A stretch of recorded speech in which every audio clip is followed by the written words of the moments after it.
Hello, Al Pals. This is Big Al. Welcome to Big Al Presents the fourth annual Biggie Awards, the best of 2024, where I award the Biggie. It may not be the oldest award or the most prestigious, but it is the biggest. And now, as I always do, I start with film. And the first category, the Biggie for comedy film, goes to The Fall Guy, starring Ryan Gosling and Emily Blunt. Yeah, this kind of also touched in the action category, but I had to do a little juggling and figured out a few things, and I think The Fall Guy just fit more in the comedy category for me. It was a fun film. I don't know why more people didn't like it, but I really enjoyed it. I've seen it several times. So definitely the biggie for comedy film goes to The Fall Guy. The biggie for drama film, Ghostlight. This was a small independent film about a man who is grieving over the loss of his son and finds closure a bit by performing Romeo and Juliet with a local Shakespeare group. It's a beautiful film. The biggie for action film, Deadpool and Wolverine. I mean, this thing was a foot, accelerator to the floor, action feast from beginning to end. Ryan Reynolds, Hugh Jackman, great chemistry together. It was just a joy to experience this film. The biggie for sci-fi film, Furiosa, a Mad Max saga starring Anya Taylor-Joy, Chris Hemsworth. I think they did a wonderful job. And another case of I don't know why this film didn't do any better than it did. I thought this was a great film, uh, well directed, well paced. The design aesthetic, all fantastic.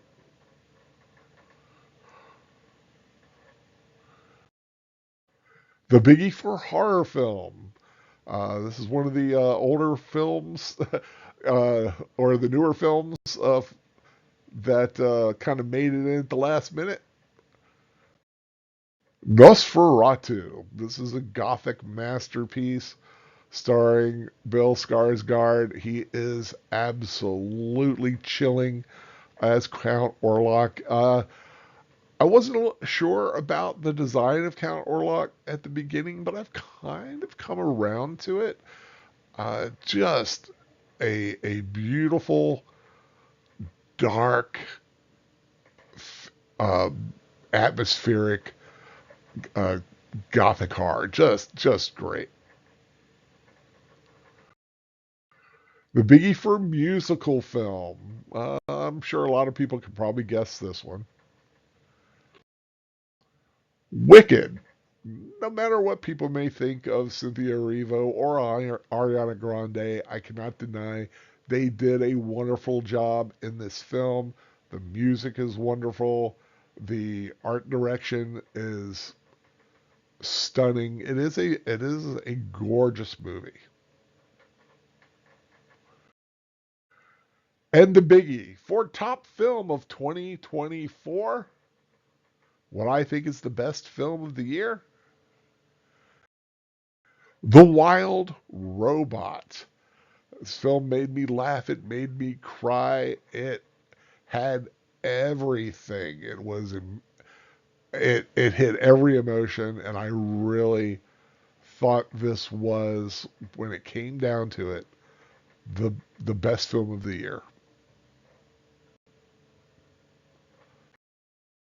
Now for series.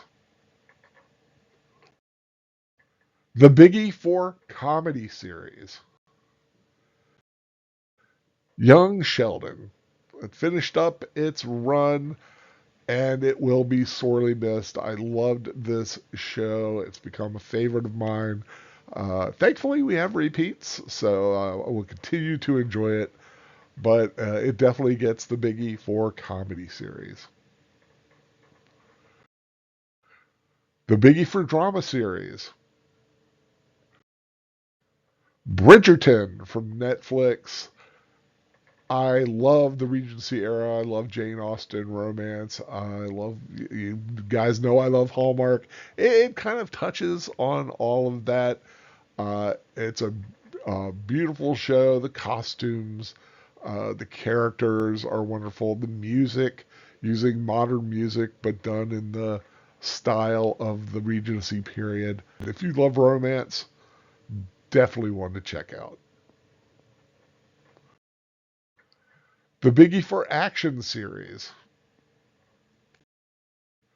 House of the Dragon on Max TV. You know, when you have armies marching and dragons fighting in the sky, it really does become quite a feast for the eyes. And this definitely has that. And it also has some great dramatic political intrigue as well. Just a great show. I think it's better than its predecessor. And the Game of Thrones, of course, it's a prequel to Game of Thrones, but just really enjoy this series. The Biggie for Sci-Fi series. Dune Prophecy. It came down between Dune Prophecy and Skeleton Crew, but at the last minute, I was really thinking about it, and I just think Dune Prophecy just just edged it out. This is a great series, lots of political machinations, beautiful design, really using the design of the Villeneuve films, and it just has an excellent cast. Just a well done series. The Biggie for Horror series.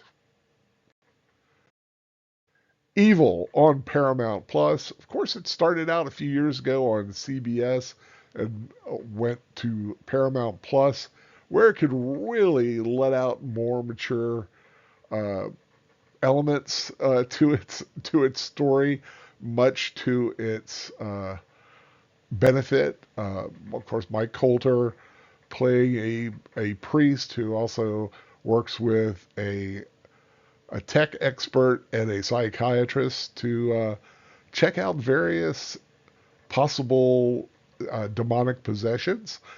This was its final season, and it was a great ride. Some great visuals. But if you don't like anybody taking jabs at the Catholic Church, may not be the series for you. But it is definitely a well done series. And the biggie for top series of 2024, Cobra Kai. This continues to be the most bingeable show I think I have ever come across, except maybe for Stranger Things. Uh, when they drop the episodes, I stop everything and watch it beginning to end. Uh, series ended on a huge cliffhanger. There's some great action in it, and of course the characters we've all come to know and love. Just couldn't think of another series that to me was better than Cobra Kai season 6. I also take a look at some of the top performances of 2024. Keith Cooper from Ghostlight, I talked about earlier. He plays the father who is coping with his son's suicide.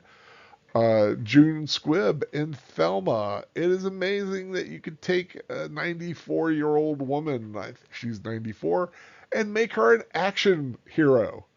But that is exactly what they did, and it is a fun film. Bill Skarsgård as Nosferatu is chilling. Just some of the physical aspects that he brings in, the breathing, the voice, not to mention the all the other physicality. It is a brilliant performance. And Alicia Witt going against type in Long Legs. Never seen her play such evil, creepy, scary before, unless you count her playing uh, Anya in the original Dune by the late great David Lynch. But she definitely stands out to me in that film. And of course, the honorable mentions, the biggies, could not be given to everybody, but there are some good stuff out there, some things I enjoyed this year. Like Twisters, which I really think did better than I expected it to, and it deserved to do well. It was really a lot of fun. Abigail, I mean, when you kidnap a little vampire girl, you know you and your crew are going to get what you deserve. If it wasn't for Nosferatu, it would have gotten horror film of the year. Caddo Lake, a great little kind of sci-fi time travel mystery that I think stood out to me. Longlegs, great horror film starring Nicolas Cage and the aforementioned Alicia Witt. Star Wars Skeleton Crew, which it did start at the end of the year and finished up in 2025, but it did start in 2024, and it was, to me, a sign that hopefully things are changing at Disney, and maybe they will start producing some really good material because Skeleton Crew was a lot of fun. Agatha All Along, another high point for Marvel from some of the recent lower ebbing that it had. Sasquatch Sunset, a film to this day I still don't know if it was just some weird thing or if it was absolutely a brilliant piece of cinema. But you know what? It stood out. And My Old Ass, which was really an intriguing story about a girl who gets confronted by her older self trying to stop her from falling for someone. And of course, it doesn't really work out too well. Of course, a lot of fun with Godzilla and Kong, The New Empire, Ghostbusters, Frozen Empire, Terrifier 3, bringing Art the Clown back into cinema, just and very scarily so. He's definitely becoming quite the horror icon. Dennis Quaid in Reagan, a great little biopic there. And speaking of biography, we had three great documentaries. Superman, the Christopher Reeve story, which of course looked at the one true Superman. Uh, Music by John Williams. It took a look at the life and the work of the greatest composer in movie history. And there was Bray Wyatt, a series that looked into the deceased wrestler uh, who had a great mind for wrestling stories and still very much missed, but still very much a part of what some current storylines that are going on. If you are a wrestling fan, but that's a great little documentary look into his life and his passing.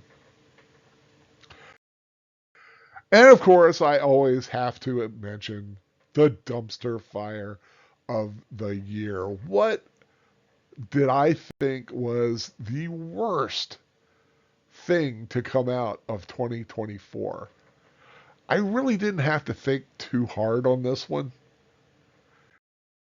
It was The Acolyte. This was hard to watch.